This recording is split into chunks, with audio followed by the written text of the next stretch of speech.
We done already made all the money we can make. I don't want to go to no another label with you. I love you. But I no longer want to be mob ties business-wise. I love all the mob ties street. It's time for me a new look, Junior. It's time. Let me out that contract, bro. I'm done with that contract, bro. We ain't made no money. I've been with you 4 years, P. We ain't dropped nothing but 2 projects. Ain't mob ties, ain't hitting on nothing with the music, P. I'm 33 years old, P. Let me go to somebody, P, that's gonna let me gon' give me about 10, 15, 20 M's out. If you want you some money out, cool. You can get some money out, P. I ain't tripping, but let me go make my money, P. It's over with. We done, bro. He's more than able, man. He's able, man. I thought that Mob was gonna help me build my brand. I didn't all that other, oh, they do bad deals, bad. I ain't never heard that, and I wasn't riding off it before when I heard it. Because I deal with you, that don't mean they gonna deal with me like that. And I don't know tough, but it's just like that. You know what I'm saying? Like, just because he did that, you know what I'm saying? My problem with Jay Prince is I just feel like he could have put me on more game because I'm asking for it. That's the thing, y'all. I ask for game. I ask for this. I'm asking niggas to put me on the game. I ain't sitting back hating. I ain't sitting back mad at the next. I ain't talking about no 2.5 years ago, chat. Check me out, y'all. My manager brought me something that was said by the A&R that worked for Mob Ties. What he brought me was that Junior was trying to get over on me about a specific business deal. I ain't gonna go into details. When he told me, man, don't tell nobody. He told me, don't tell nobody because keep it under your hat. Don't tell nobody because I'm supposed to know this. This is what the A&R on Mob Ties told me. So don't tell nobody. And it was a big situation, y'all. It was a situation where I got out of over $250,000. I got bamboozled out of over $250,000 sub up, and you won't have to go through the ads. So he didn't let Junior bamboozle me. Instead, he brought it to me and told me that they tried to bamboozle me. He wanted me to be quiet about it, bro. So guess what my lawyer ass did? Guess what my real ass did? Thinking that it's some loyalty in this, thinking that it's some real nigga in this. I stayed quiet, y'all. For 2.5 years, I ain't say nothing. The whole time in my mind, I'm thinking Jay Prince Jr. done tried to swindle me for my $250,000. I'm my little bread. Knowing at the time I needed my. So the whole time, I'm mad at Junior. The whole time, I'm going at Junior, mad at Junior, feeling a way toward Jay Prince about this specific situation. The situation between Finesse2Tymes, Mob Ties, and the Prince family just turned into a full-blown industry war. And now 50 Cent has officially inserted himself right into the middle of it with a move nobody saw coming. What started as quiet frustration behind the scenes exploded online after Finesse2Tymes went public about wanting out of his Mob Ties situation completely. And no, this was not one of those normal label complaints artists throw online for attention either. You could tell this had been building for a long time. Finesse basically made it clear that he feels like the partnership has hit a dead end. In his eyes, years passed by, the music never fully took off the way he expected, and the relationship behind the scenes slowly started falling apart. The craziest part is that he was not even hiding his frustration anymore. He openly started talking like somebody who had already mentally checked out of the deal entirely. And once those clips started going viral, the internet immediately began debating whether Mob Ties was genuinely helping his career or quietly holding him back. Some people blamed Finesse for signing paperwork without fully understanding the business side either.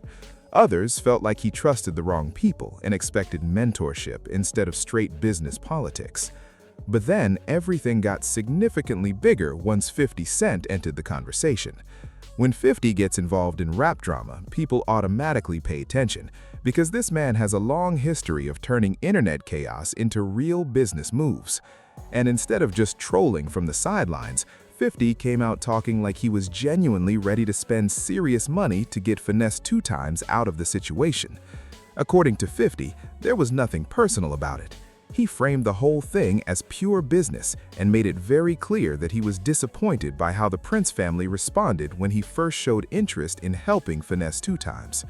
But then he shocked social media by taking things even further and putting an actual number on the table, a $10 million number. Yeah, once people heard that, the energy around this entire story changed immediately, because now this was not just another rapper complaining about contracts online anymore. This suddenly became a full power move involving big money, major industry names, loyalty, ego, and business reputation all colliding at once. And trust me, once J. Prince Jr. saw 50 Cent publicly stepping into the situation like that, he was not about to stay quiet. Because once 50 Cent threw that $10 million offer into the air, social media completely exploded. Everybody started wondering the same thing. Would the Prince family actually let Finesse2Tymes walk away from mob ties for a massive payday? Or had the situation already become way too personal behind the scenes? I'm getting out the contract, and I want to get out the contract at the end of the day. At the end of the day, I still don't want no pause. It's been too much going on. Alright, I'm gonna make a long story short and a short story shorter. My manager bamboozled me. My manager bamboozled me. 2.5 years ago, chat. Check me out, y'all. My manager brought me something that was said by the A&R that worked for Mob Ties. What he brought me was that Junior was trying to get over on me about a specific business deal. I ain't gonna go into details. When he told me, man, don't tell nobody. He told me, don't tell nobody, because keep it under your hat. Don't tell nobody, because I'm supposed to know this. This is what the A&R on Mob Ties told me. So don't tell nobody. And it was a big situation, y'all. It was a situation where I got out of over $250,000. I got bamboozled out of over $250,000 sub up, and you won't have to go through the ads. I was about to be hit for over $250,000, but my manager didn't go for it, of course, because he had to eat. He had to get his 10%. So he didn't let Junior bamboozle me. Instead, he brought it to me and told me that they tried to bamboozle me and told me to be quiet about it. So I was quiet about it. I appreciate it. I appreciate it like Girl 93. He wanted me to be quiet about it, bro. So guess what my lawyer ass did? Guess what my real ass did? Thinking that it's some loyalty in this, thinking that it's some real nigga in this. I stayed quiet, y'all. For 2.5 years, I ain't say nothing. The whole time in my mind, I'm thinking J. Prince Jr. done tried to swindle me for my $250,000, I'm my little bread, knowing at the time I needed my. So the whole time, I'm mad at Junior. The whole time, I'm going at Junior, mad at Junior, feeling away toward J. Prince about this specific situation. It was a lot more that went with it. And when I talked to J. Prince, we made amends in certain areas. Like, we both agreed that we could communicate with each other more. We both agreed to that. We both agreed that we're in a partnership. I'm not signed to Mob Ties. Mob Ties don't own me. Atlantic don't own me. I'm not Bread Gang.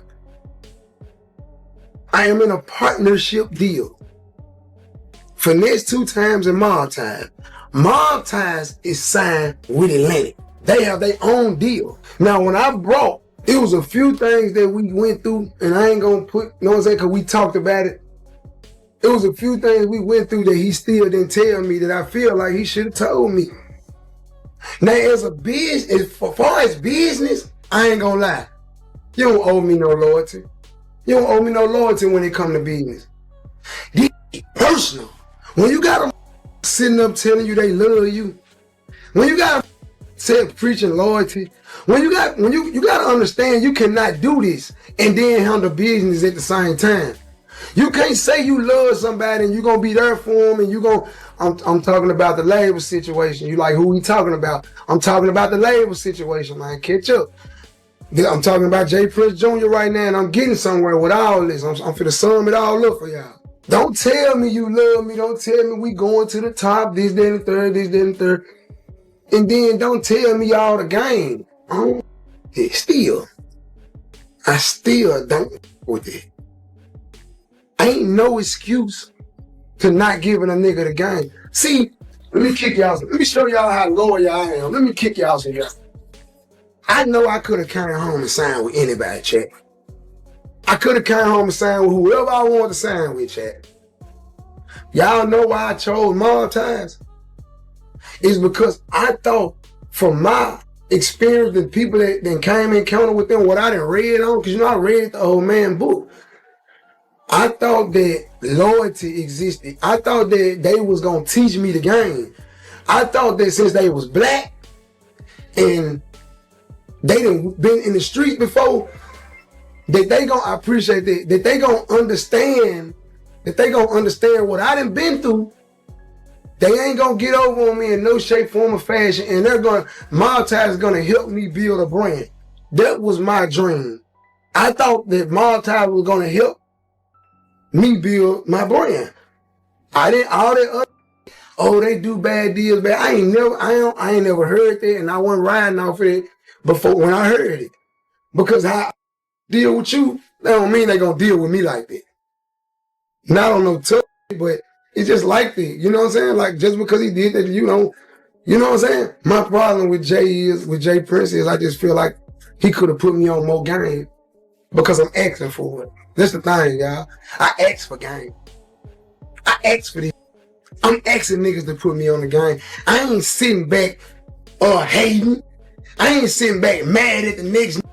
I ain't talking about no every rap nigga that want to link with me and do a song with me. I'm doing a song and he weak as hell.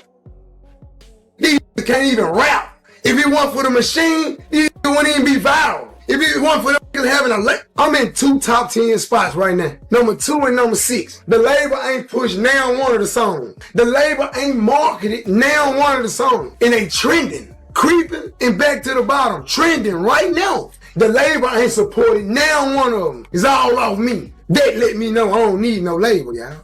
But I didn't know. I thought these folks gonna teach a nigga. I'm thinking I'm just saying this and I ain't knowing. I'm gonna be real. I'm just gonna keep it gangster. I ain't know. You gotta think about it. I'm 33 years old, but I'm stuck in the matrix from when I was 17. I'm stuck. I started going to jail then. I started spending. So it's like I still ride on them days. Back then, it was real nigga shit going on.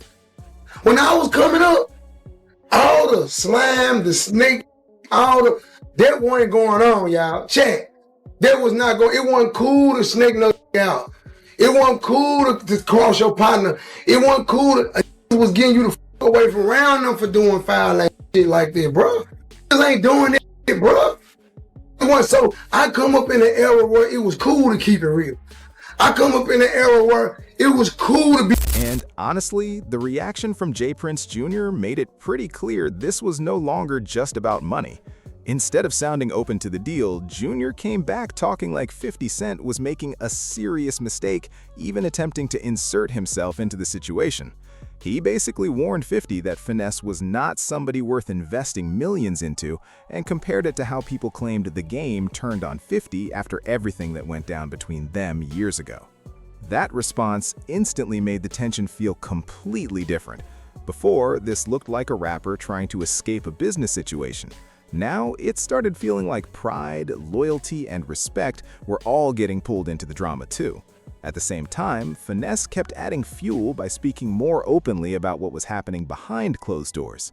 He started hinting that he felt emotionally abandoned during some of the lowest moments of his life, and fans immediately noticed how personal his frustration sounded. Instead of only talking about contracts and percentages, Finesse was speaking like somebody who believed the relationship was supposed to go much deeper than business. In his mind, Mob Ties was not just supposed to help release music. He thought he was stepping into a real family-style situation where people would teach him the industry, guide him properly, and help him avoid the mistakes most artists make when fame and money start moving fast. And that is exactly where the internet started splitting into two clear sides. Some people said this is business, not friendship. Others said Finesse clearly trusted the situation differently and expected real mentorship from people he genuinely looked up to. Once fans started revisiting old interviews and live stream clips, people realized this frustration had apparently been quietly building for years without the public fully noticing. Then, things got even messier once Finesse started hinting about a behind-the-scenes situation involving hundreds of thousands of dollars that allegedly destroyed his trust completely. And according to him, that moment permanently changed how he viewed certain people around him from that point forward. So now you had 50 Cent publicly offering millions, J. Prince Jr. firing back, Finesse exposing private frustrations, and the entire internet trying to figure out who was actually telling the truth.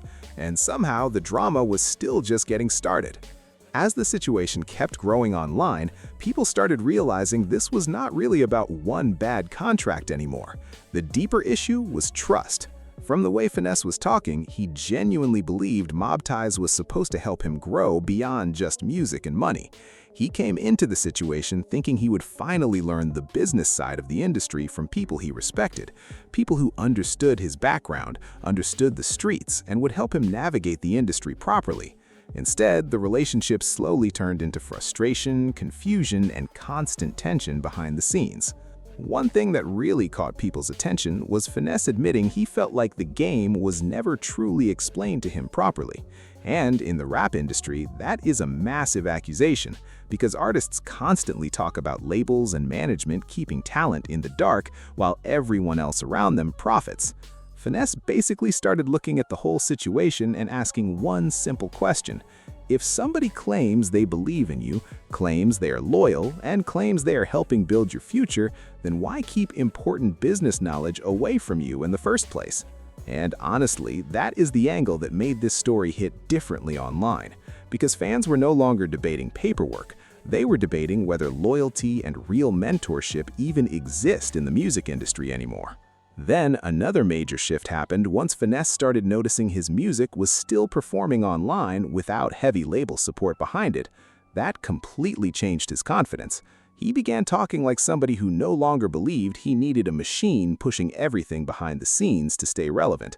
In his eyes, yes, the fans were supporting him directly, not the label. And once artists start feeling that way, situations can turn dangerous fast because suddenly the partnership stops feeling necessary. Meanwhile, while 50 Cent was still watching everything unfold publicly, people online started wondering whether he was genuinely prepared to take this even further. Because honestly, 50 does not throw himself into drama unless he sees some kind of opportunity, leverage, or long-term play attached to it. At the same time, the Prince family was not backing down either. The more this went viral, the more people started paying attention to the tension between old-school industry power and newer artists demanding more control over their own careers. And the craziest part was that nobody involved seemed the least bit interested in calming things down. Every live stream, every response, and every new clip just kept making the situation messier and messier. By this point, now the entire internet had officially picked sides, and the conversation shifted completely from music to power, loyalty, and control in the rap industry. Some people called Finesse ungrateful for publicly crashing out on the people who helped put him in a position, but others said this looked like another artist finally waking up to how dangerous the business can get once real money starts moving around. And what made everything even crazier was the fact that Finesse was no longer talking like somebody afraid of losing the deal. He started sounding confident, almost like he had already mentally moved on from Mob Ties entirely. At one point, he basically started hinting that his recent success proved he could stand on his own without major label support pushing everything behind the scenes.